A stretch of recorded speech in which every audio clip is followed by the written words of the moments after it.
Hey, good morning, folks, from chilly Oregon morning here. It was in the 20s here in Molalla this morning, but it's not raining and it's not snowing, and that's a good thing. Anyway, the reason I got you here is because I finally got my Jackery 500 in here a couple of days ago, and I've been testing it. Thought I'd share some of my thoughts. I got a shout out to you guys that do these reviews and things. You have a direct impact on my purchases, and you're part of my research. And so I'm trying to cover things about the Jackery that I haven't seen yet. Therefore, you guys probably already know all about the Jackery. This is the new 500 2.0 version. You can tell because it has the Jackery logo here across the top, and it doesn't say outdoor powered outdoors anymore. Here it says Jackery Explorer 500, so you actually know by looking which version you have. This is the 2.0. It has the MPPT control circuitry, and I'll cover that a little bit later in the video. But for now, I'd like to address a concern that I have that directly influences me, and that is I'm a CPAP user. I've been using a CPAP now for years, and it's got to the point where I can hardly sleep without one. I can do it.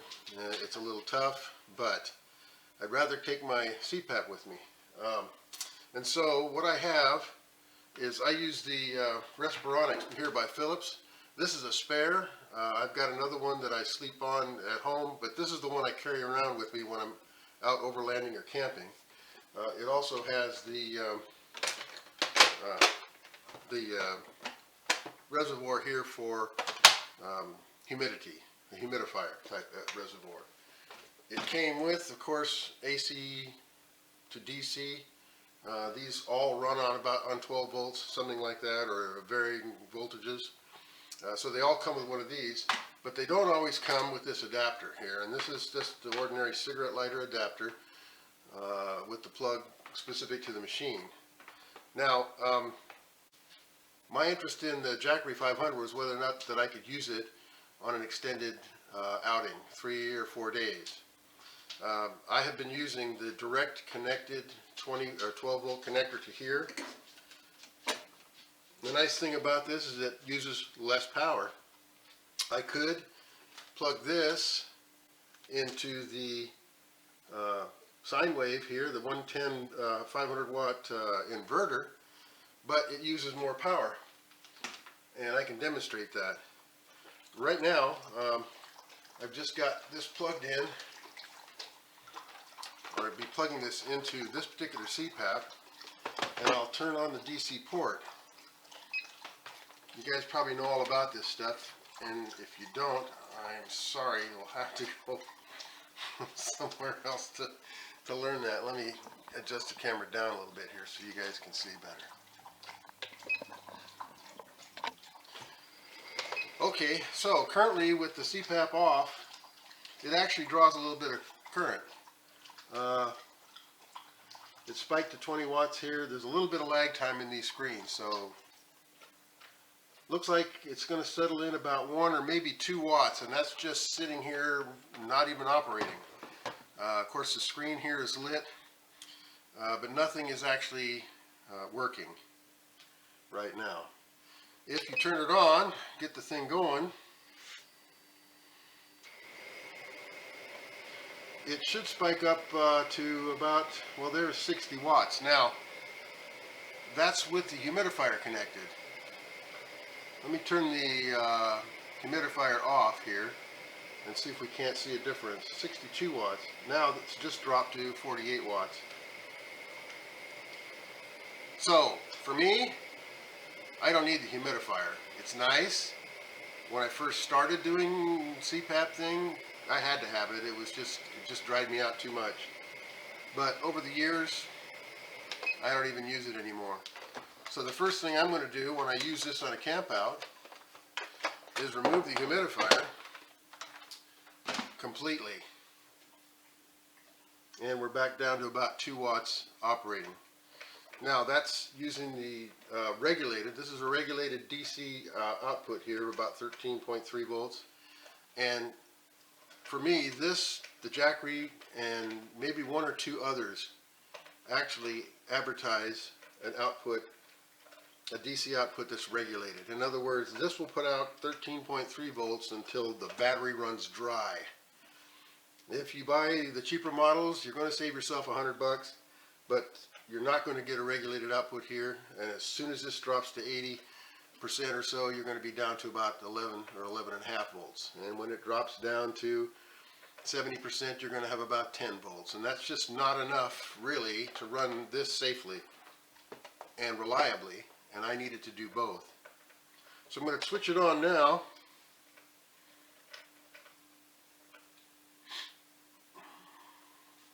I'm going to switch it on now. Okay, we're putting out 9 cm H2O. And as you can see, it's running right now about, well, it said 21 watts and then it dropped to 4. This particular machine is an A-flex machine, so if you're breathing out or the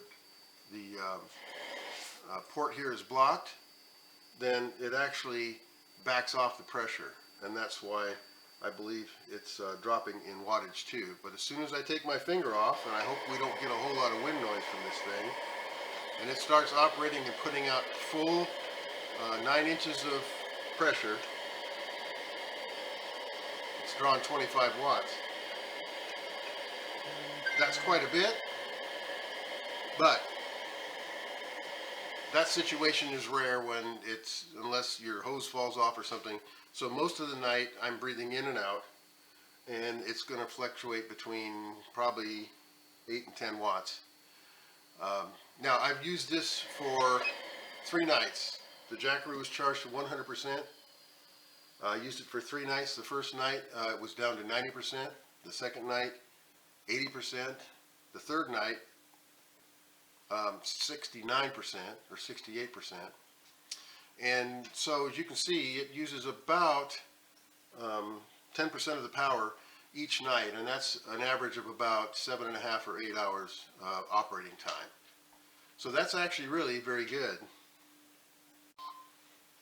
So as you can see, in standby it draws about 2 watts, and when it's fully operational, probably between at least 4 watts and maybe 8 watts as I'm breathing in and breathing out. The way this machine works, it gives you the amount of pressure that you actually need. Okay, so before we go, I'm going to go ahead and turn off the DC outlet here. And just real quickly, we'll plug in the AC and experiment with how much power, what the difference in power is using the inverter with the 12 volt transformer. This is going to make a difference. As a matter of fact, if you unplug this, it's drawing 7 watts now, 4 watts. Stand by, it takes a minute here to so here we are at 3 or 4 watts, and that's not even connected to the CPAP. That's just this device here stepping down the voltage from 110 to 12 or whatever this thing operates at. I'm pretty sure it's 12 volts. Plug it in and add another few watts to that, and now we're looking at, looks like about 4 watts in standby. That's twice of what it is if you go direct DC. So I would recommend that, direct DC. You can get an adapter cable if yours didn't come with it, and I would advise using this for any kind of extended period. So now we turn it on. We turn it on. Okay, it's quit on me. Why?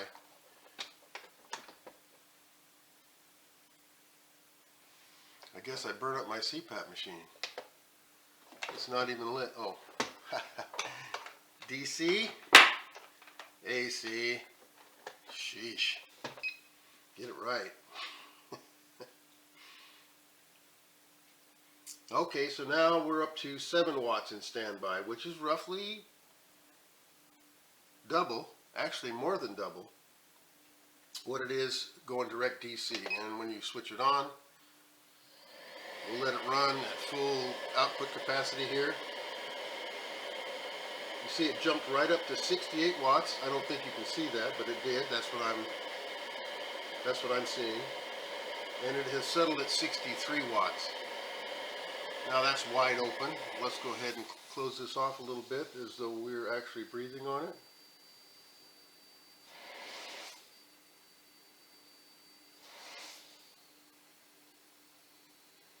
And it looks like it's settled down to about 14 watts. Now it's 10. And it shut down on me because it thinks it's blocked. And there we go again. So I'll just close it off partially. Anyway, the current drain is much higher and the usage is going to be much higher using the AC outlet on the inverter than it is DC. So I would definitely recommend not using DC and toss this, because if you need this in order to be able to sleep on a CPAP, then you've got bigger problems that would probably preclude you from sleeping outdoors over an extended period of time anyway. And if you do need one of these, maybe you can wean yourself off before your big camping trip. Either way, that's my take.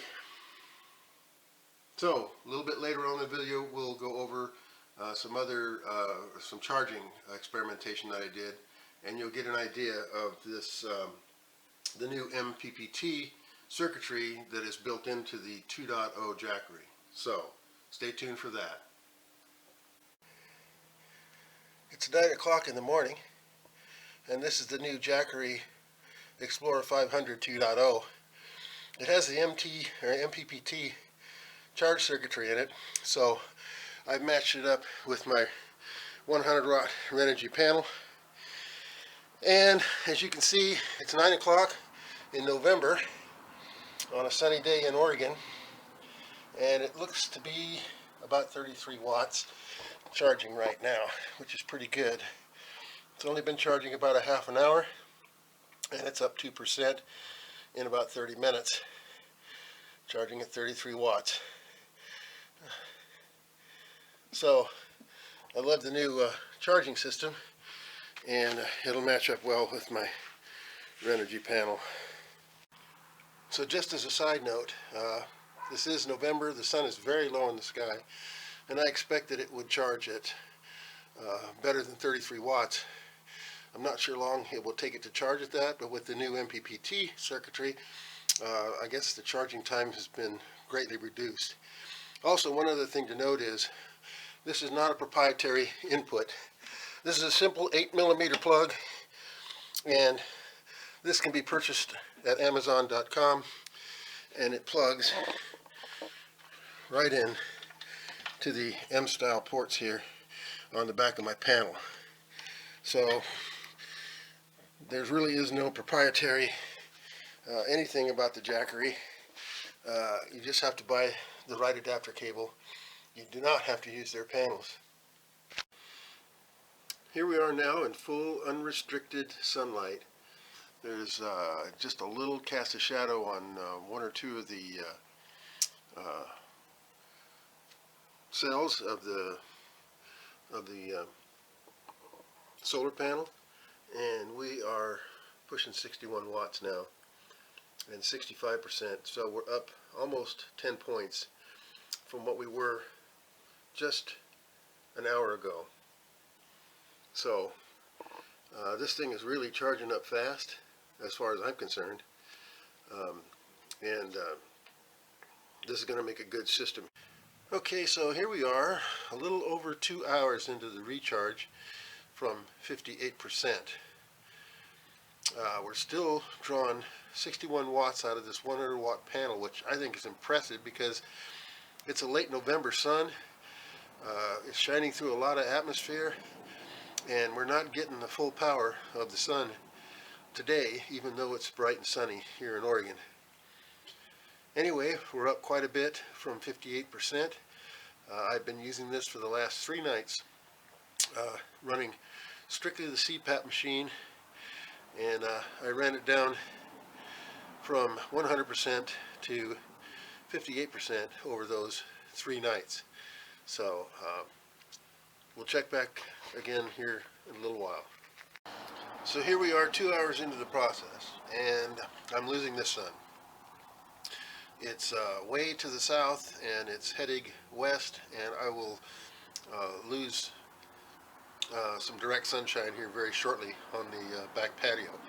I'm going to move the panel so it's a little bit more into the sun. As you can see, it's partially shaded right now. It's not at the right angle, and so we're down to about 5 watts of input, and we'll go ahead and get the panel moved and let it go another maybe hour or a half hour or an hour that I have left. Okay, I've repositioned the panel here so it's more directly into the sun, and we're right back up to 61 watts of input power, and we've gained about 20% in just over 3 hours. 8:30, 9:30, 10:30, 11:30 now. So just over 3 hours, and we've gained about 20%. Well, it looks like we totally lost the sun here, and the Jackery is up to almost 80%, but you can see we're only about 5 watts, and it has pretty much gone overcast here, and who knows if the sun will be back, but it definitely won't be back here in the backyard. So if I'm going to continue this, I'm going to have to move to the front yard. If it does, I'll move everything out there. I'd like to know how long it's going to take to charge this thing. Okay, well, I've had to change venue here. We're dealing now with a partly sunny day, and we've got some filtered sunshine. We're up to 80% charge after about 4.5 hours. As you can see, we're only drawing 16 watts under the current conditions. We're talking about filtered sunshine, but at least we're still getting now 21 watts, somewhere around there, as the sun goes in and out of the clouds. It'll get brighter, and then it'll get a little dimmer, and part of the panel is shaded. I'll probably move it so that it's not being shaded by the American flag here, and keep checking. Alright, just by moving it a few feet away and getting it in direct sunshine at the proper angle here, we're back up to 62 watts here, 63, 64 watts now. So it should charge up here before the sun goes down. At least I'm hoping. So it's been 5 hours in partial sun. Only 8 watts charging right now, but 82%. So I'm guessing this is going to go 100% here before the sun goes down. And that says a lot about the MPPT charge circuitry of this new Jackery Explorer 500 2.0. Okay, so it's been almost 6 hours, a little over 6 hours, and we're already losing the light here on this late November day, and we have all but stopped charging 8 watts. So it looks like 83% is about all I'm going to get out of this today. So I would say, though, that that's up well, almost 30% in 6 hours of in and out variable sunshine. So I'm real pleased with that. Okay guys, I hope that made some sense to you. If it didn't, please feel free to comment. Like and subscribe if you want. I even take criticism. So anyway, this is Ted, Black Pearl Voyager channel. We'll see you again on another video. Thanks.